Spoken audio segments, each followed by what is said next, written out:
असे नवनवीन ज्ञान मिळवण्यासाठी संत विचार या व इंस्टाग्राम पेजला नक्की फॉलो करा. आज आपण अशा एका अद्भुत विषयावर चर्चा करणार आहोत जो खऱ्या अर्थाने आपला जीवन जगण्याचा पायाच बदलून टाकू शकतो. आरोग्य आणि यशासाठी दिनचर्येचे नियम काय आहेत याचे एक सखोल विश्लेषण आज आपण करणार आहोत. कोणत्याही यशस्वी जीवनाची सुरुवात ही नेहमीच आपल्या सकाळच्या योग्य सवयींनी होते, बरोबर? म्हणूनच सर्वांनी रोज सकाळी लवकर उठावे हा प्राचीन नियम अत्यंत महत्त्वाचा मानला जातो. तर चला या प्राचीन भारतीय रहस्यांचा उलगडा करूया. चला तर मग थेट विषयाला सुरुवात करूया. आजच्या या सादरीकरणात आपण 4 मुख्य टप्पे पाहणार आहोत. सुरुवातीला दिनचर्येची सुरुवात कशी होते ते पाहू, त्यानंतर ब्रह्ममुहूर्त म्हणजे नेमकं काय ते समजून घेऊ, मग सकाळी उठण्याचे फायदे स्पष्ट करू आणि शेवटी प्रातःस्मरण आणि श्लोकांचे महत्त्व समजून घेऊ. तर पहिल्या टप्प्याकडे वळूया. दिनचर्येची सुरुवात आणि त्याचा पाया.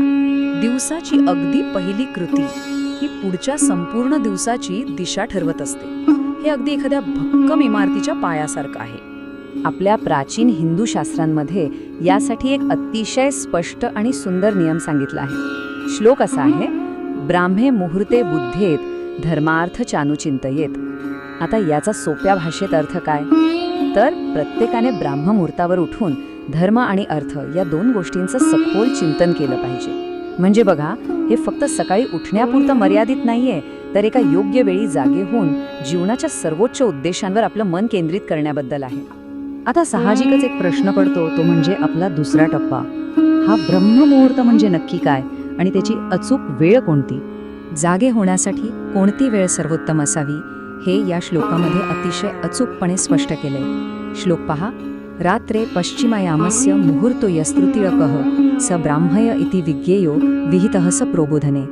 हे खरोखरच आश्चर्यकारक आहे की प्राचीन ग्रंथांनी जागे होण्यासाठी फक्त एक अंदाजे वेळ नाही सांगितली, तर एका अत्यंत अचूक आणि शास्त्रशुद्ध वेळेची नोंद करून ठेवली आहे. सोप्या शब्दांत सांगायचं तर रात्रीच्या शेवटच्या प्रहरातील म्हणजेच रात्रीच्या शेवटच्या 3 तासांच्या टप्प्यातील जो तिसरा भाग असतो ना, थोडक्यात सांगायचं तर बरोबर पहाटे 4 वाजताची वेळ, यालाच ब्राह्ममुहूर्त असं म्हणतात. मानवी दैनंदिन जीवनाचा आणि कार्याचा हाच खरा पायाभूत आरंभकाळ मानला गेला आहे.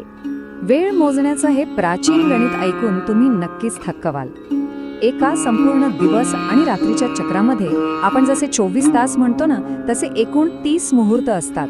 होय, बरोबर ऐकलत, 30 मुहूर्त. दिवसाचे 15 आणि रात्रीचे 15 असं हे अतिशय स्पष्ट आणि अचूक विभाजन आहे. आता इथली सर्वात रंजक गोष्ट कोणती आहे माहितीये? रात्रीच्या या 15 मुहूर्तांची यादी पाहिल्यावर लक्षात येतं की ही काळ मोजण्याची प्रणाली किती प्रगत होती. शंकर, अजय कपाड, अहिर्बुज्ञ अशा नावांनी सुरू होणाऱ्या या पूर्ण यादीतला जो 14वा मुहूर्त आहे ना, तो म्हणजे आपला ब्रह्ममुहूर्त. रात्रीच्या या 14व्या टप्प्यावरील ही विशिष्ट वेळ मानवी शरीर आणि मनासाठी अत्यंत अनुकूल असते.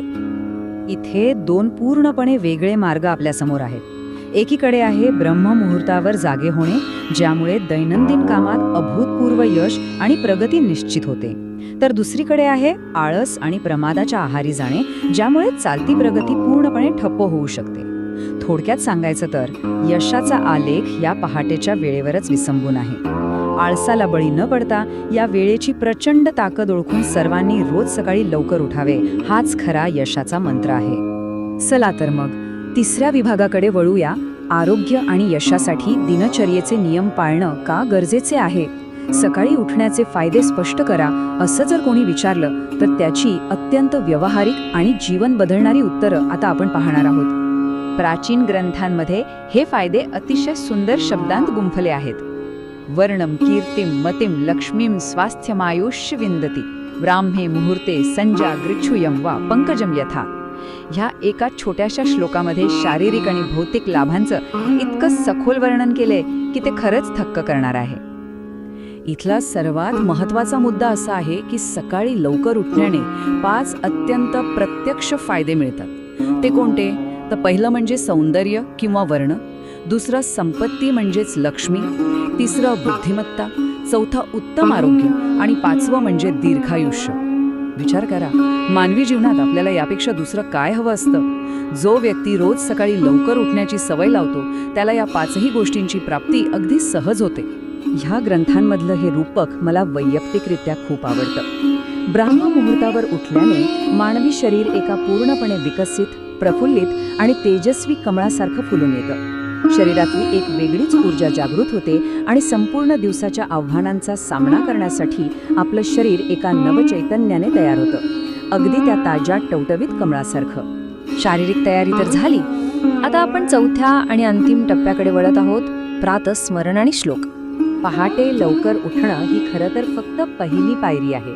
यशासाठी केवळ शरीर नाही तर आपलं मन देखील एका योग्य चौकटीत असणं खूप गरजेचं आहे. उठल्याबरोबर विशिष्ट प्रातस्मरणाचे पठण केल्याने मन लगेच स्थिर होतं. मनातली सारी नकारात्मकता दूर करून संपूर्ण दिवसासाठी एक अत्यंत शुद्ध आणि सकारात्मक दृष्टिकोन निश्चित करण्यासाठी प्राचीन ग्रंथांमध्ये या विशिष्ट सकाळच्या श्लोकांचे विधान केले आहे. हे सगळं एकत्र कसं काम करतं ते बघूया. सुरुवातीला जगतकारण अशा शाश्वत ब्रह्माला नमस्कार केला जातो. त्यानंतर नल राजा, युधिष्ठिर, सीता आणि जनार्दन यांसारख्या पुण्यश्लोक आणि सद्गुणी व्यक्तींचं स्मरण केलं जातं. तसेच महापापांचा नाश करण्यासाठी 5 शुद्ध कन्यांचं स्मरणही यात प्रामुख्याने सांगितलं आहे. हा शेवटचा श्लोक पहा. अहिल्या, द्रौपदी, सीता, तारा, मंदोदरी तथा पंचकन्या स्मरित नित्यम महापातकनाशनम.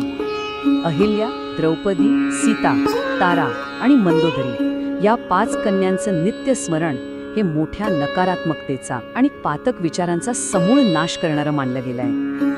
आपल्या दिवसाची सुरुवात एका अत्यंत शुद्ध मनाने करण्यासाठी ही खरोखरच एक प्रभावी पद्धत आहे. आपण आज पाहिलं की उत्तम आरोग्य, अपार यश आणि मानसिक शांतीसाठी सकाळी लवकर उठणं किती अमूल्य आहे. आरोग्य आणि यशासाठी दिनचर्येचे नियम काय आहेत आणि सकाळी उठण्याचे फायदे किती प्रचंड आहेत हे आता आपल्यासमोर स्पष्ट आहे. आता वेळ आली आहे ती आत्मपरीक्षणाची. उद्या पहाटे 4 वाजता होणारा सूर्योदय हा आपल्या सर्वांच्या एका नव्या प्रगतिशील आयुष्याचा आणि अंतिम यशाचा आरंभ असेल का? या प्राचीन ज्ञानाचा आपल्या दैनंदिन जीवनात अंतर्भाव करून आपण आयुष्याला एक नवी दिशा नक्कीच देऊ शकतो. सर्वांनी रोज सकाळी लवकर उठावे. हा विचार अंमलात आणूया. हे विश्लेषण इथेच थांबूया. आशा आहे की या माहितीने नक्कीच एक नवी प्रेरणा दिली असेल. पुन्हा भेटूया.